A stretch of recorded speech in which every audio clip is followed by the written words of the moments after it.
I shifted my gaze to the right. Here sat the Emperor Elborz on a large stone throne with ram heads at the corners of the backrest and at the corners of the armrests. He wore a gold crown, and his long white beard flowed over a red robe that covered his suit of armor. His right hand held an Ankh scepter, the Egyptian symbol of life. His left hand held a globe of the world over which he rules. He is the picture of imperial authority, power, solidity, and worldly knowledge. His mountains fill the space behind him. There is a certain sternness, a tough exterior about him, and there was no movement as in the Empress's picture. His head would turn, and his eyes bored deep with my every move. No animals to play here, no bird song to lighten his heart. Here sat a grim, powerful leader who demands respect and obedience. I'll admit that I felt intimidated and a little apprehensive in meeting this guy. I half expected him to growl and snarl at a simple good morning. The Empress noticed the expression on my face and said, "Oh, don't worry. That's how all emperors want to be seen. Do you really think that I would ever be attracted to someone that brittle, cold, and unyielding? He's only like that for the projection. Come with me.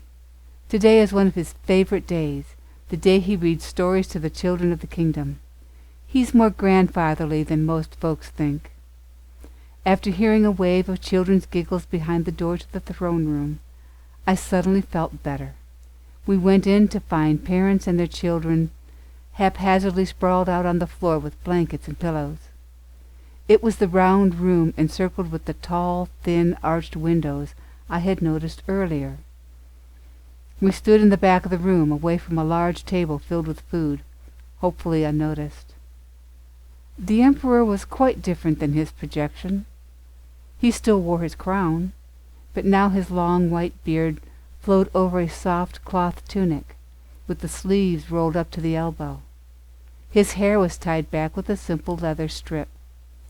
Loose cloth pants came down to his bedroom slippers on his feet. He looked relaxed on his throne, with a large children's book, and seemed to be about to start reading. He looked lovingly out to his subjects, and his smile formed deep crinkles on his face. He said, "You know, one of my official duties as emperor is to bring order to the kingdom.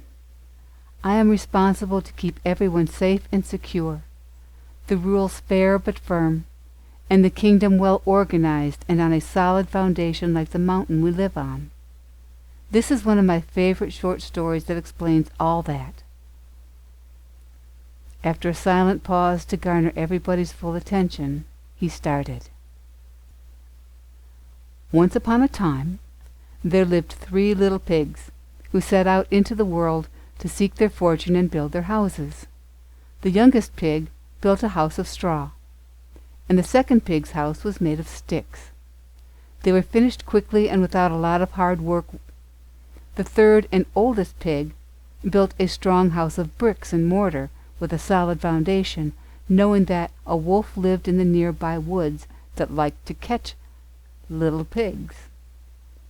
When all of their houses were finished, they joyfully sang and danced in celebration. Just as they finished, the big bad wolf came out of the woods. The smallest pig got scared and ran into his house of straw. The wolf followed. "Little pig, said the wolf, "let me come in." "No, no, no, not by the hair on my chinny chin chin." "Then I'll huff, and I'll puff, and I'll blow your house in." And then the wolf huffed and puffed and blew the straw house down and around the little pig, who then ran to his brother's house made of sticks.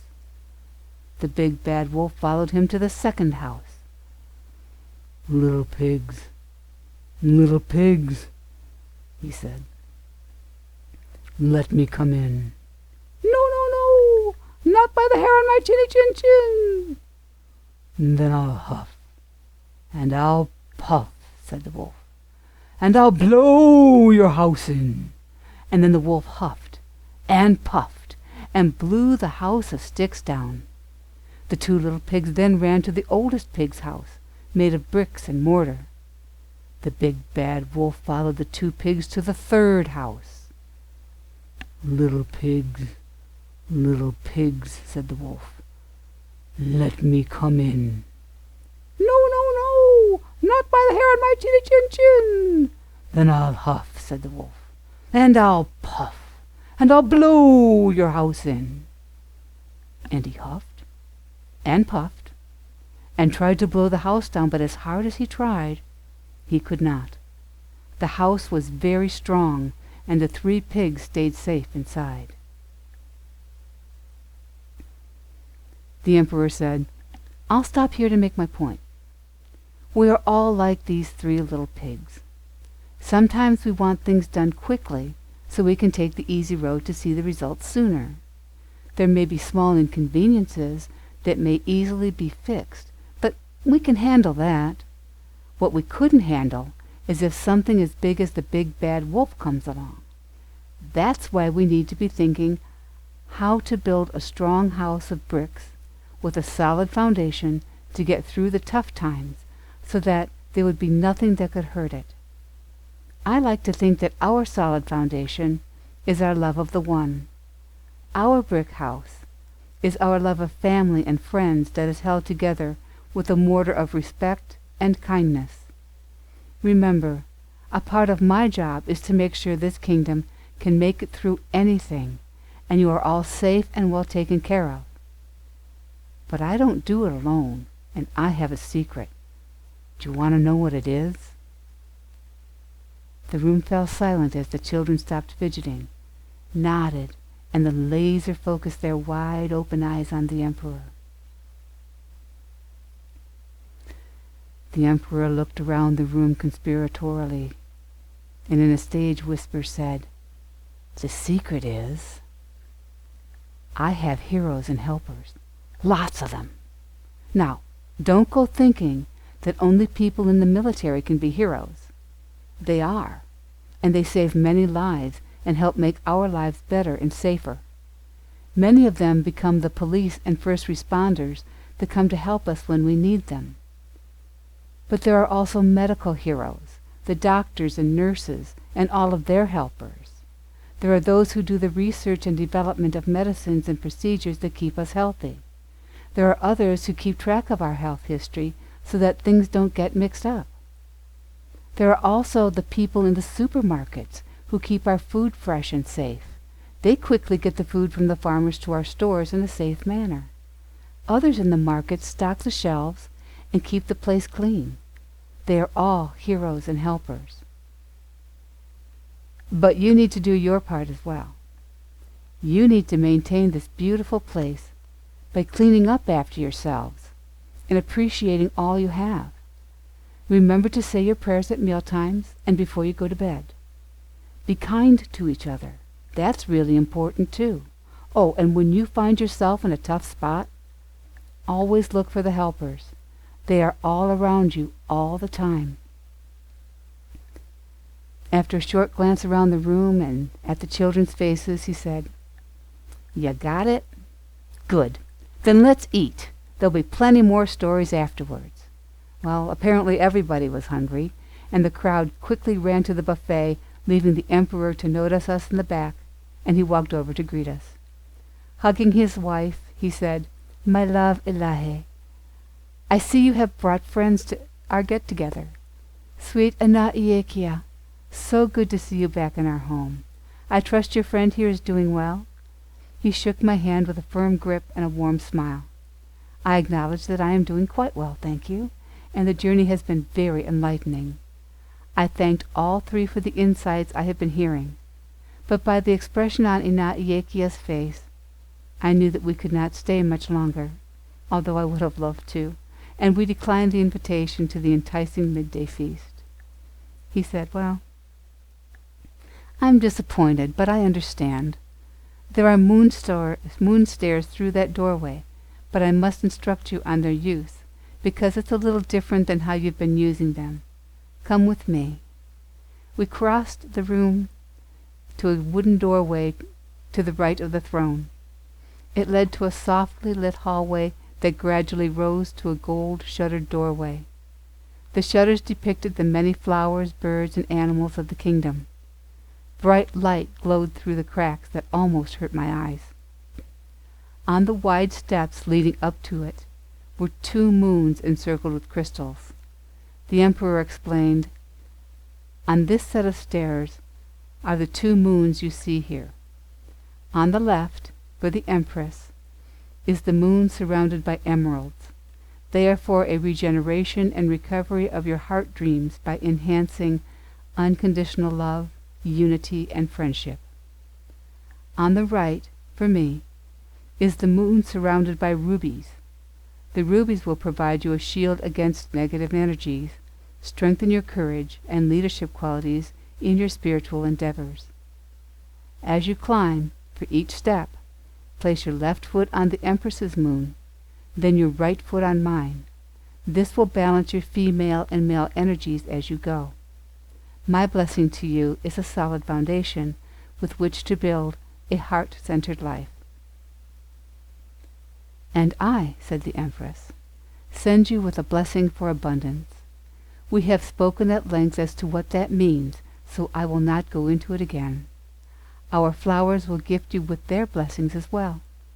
My beautiful pink peonies on the left for bounty, the Emperor Elbor's gladiolus in various colors on the right for strength and honor. Now, step through the door and enjoy our enchanted flowers as you climb to the next stop." She opened the door, and we ascended the stairs as instructed, lost in quiet thought at first. As we climbed, the peonies told us of their flowers' mutually beneficial relationship with the ants. As the bud prepares to open, they told us, a sweet nectar is released to attract the ants. As the ants eat the nectar, they stimulate the flowering process by protecting the buds from harmful insects. I thought that was one of the sweetest symbiotic friendships I had ever heard of. Then, just as I had that thought, the peonies expanded on their point. They told us that we, the humans, embody divine light within our form. As we are infused with the vibration of heaven, like their nectar, heaven is brought to earth. When we return to spirit, earth is brought to heaven. This creates a beneficial, symbiotic union between heaven and earth. Now, how about that? I thought to myself. How about that? The gladiolus informed us that they are like a ladder reaching to heaven in a rainbow of colors, symbolizing faith and constancy. We never forget, and we never give up, for we believe in great blessings, they said, and we work with the awakening and rising of Kundalini in all of the chakras. We are more than willing to be of service should you need us. I think that I just found even more friends without even trying. For the rest of the way, the peonies and the gladiolus sang to us of love, peace, and joy, grounded in freedom. We joined in as best we could because, well, that's what friends do. As we approached the next arch, the flowers' song faded, and they began to softly sing hymns. A wisp of smoke from burning incense and the sound of muffled chanting wafted out of the arch. We held our breath and stopped before crossing the threshold.